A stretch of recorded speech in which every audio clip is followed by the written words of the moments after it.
माई ए भैया भौजी ए कहाँ बार लो देखो लो माँ कनी। अरे इ तो बाबू हे बहुरिया क्या मम्मी जी। अरे बाबू आ गइल हो जे। ए तो से आ गए। हां बाबू हां। ए बाबू आ ना ठीक से ओने का करता रहा आ गए नहीं किया आ गए। ए माई एक बात कही कहा ना शादी को का मिल बियाह को के आइल बड़ा तब बहू कहां बड़ी। बहुत किया ए बुढ़वा हैं तो बड़ी का रखले पड़े।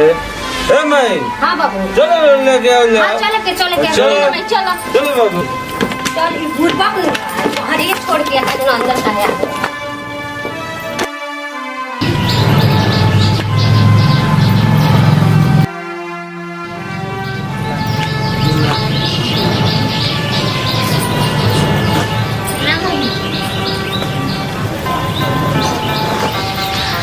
बुढ़वा पुरतो बोला छोटी मलकिन प्रणाम।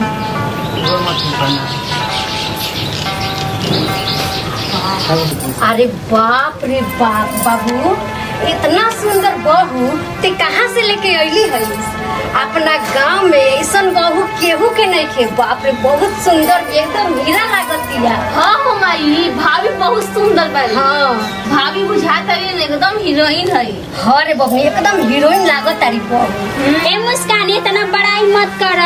ए चुप तोरा से 1 लाख गुना अच्छा भी है। चुप रहबा कि ना। चुप रहे। हाँ चुप रह। छोटी मालकिन तो एकदम लक्ष्मी के रूप बाड़ी। अरे लक्ष्मी के रूप बाड़ी लेकिन लक्ष्मी कहाँ बाड़ी रुका हलो हम देख के आवत तानी। ठीक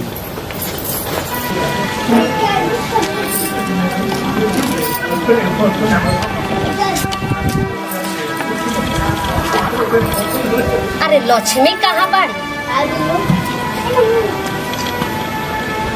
चल तनी पूछो ओकरा से। रे बाबू रे अब बियाह तो कर लेलिस अब दहेज के समाना बा। ए माई कितना सुंदर बहू पा लेली अब दहेज का होई। हम एकरा से बिना दहेज के शादी करल बनी। भिखारी से बियाह कर लेलिस आ एगो नाम का दहेज बना लियो। हम एकरा के देखे नहीं की चाहत जहां से आई बड़े तहां एकरा के लेके चल चल जल्दी निकल चल रे चल। हाँ जो दहेज ना लगे थी भाभी तो इतना सुंदर बाड़ी इनके लेकर चलो घर में। हाँ मलकिन दीदी तो ठीक है कहत रही। ले जा लो बुझाते कि आसमान से उतर के आइल बड़ी। जाई ना चल ले जा। ले चल ना मन बोलो तो ले चलो चलो चलो। भाभी।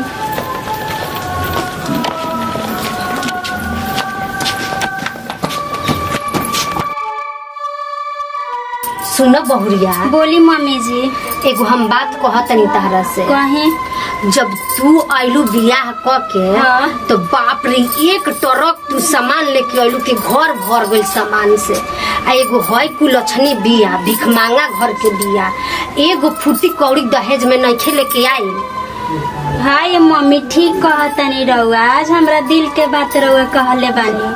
हम सोचत तानी कि हई नौकरवा सन के निकाल दिहल जाओ आज उहे काम ओकरा से करावल जाओ समझ गइलो। हाँ घर के झाड़ू पोछा अपने के कपड़ा लाता सब उहे धोई।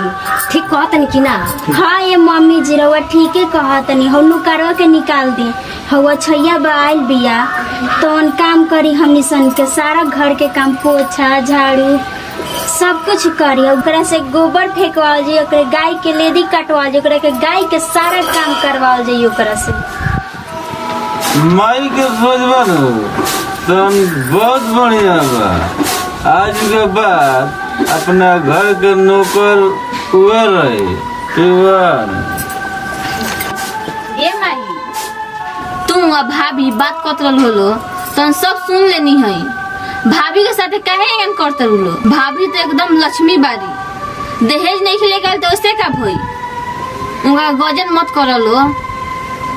आयो नौकर बतो का कहते निकाले के भाभी रूपी लक्ष्मी पर नु अत्याचार मत कर माई न तो घर के नाश हो जाई। चुपचाप ना रहबू तू ढेर बोलत रहू।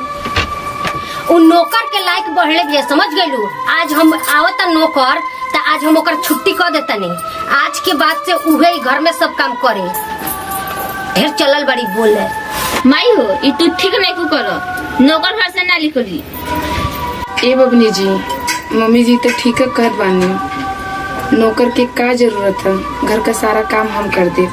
ए भौजी, तू माई के भाभी के नहीं खू जानत, तो एक काम कराते करते मुँह आदि होलो। अरे बबनी, काम कैला से केहू मर ना जाला। ढेर हमदर्दी मत देखावा, समझ गइलू? जाके काम कर, सब बर्तन सर्तन अभी धोए के बा, आजे से स्टार्ट कर दे अपन काम, समझ गइलू? नहीं रे, कर बाबू। जिंदगी में पहली बार अच्छा काम करे। अच्छा हाँ। बहुत अच्छा। ए रनिया, क्या हो? चिकना ले आ, चिकना। ठीक है, मातल रह तेरा सुतबा की ना चुपचाप? न लेबू। सुतबा की ना? ए बहुरिया, का मम्मी जी? बुझा त नौकरवा आ गई बाटे, लेदी ओदी खियाओ त गैया के पैसा आज हम ओकर दे के फाइनल कर दी छुट्टी। हाँ चली मम्मी जी। चलो। ले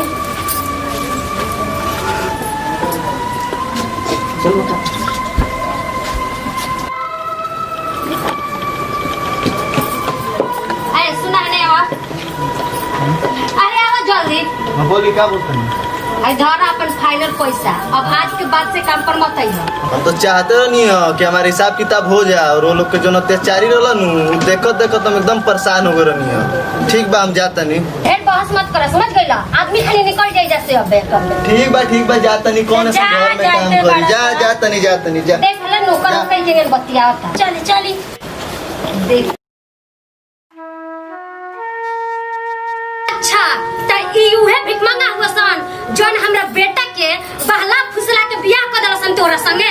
मम्मी जी, राउर हाथ जोड़तानी, बाबूजी और भैया के ऐसे मत बोली। माफ करियो।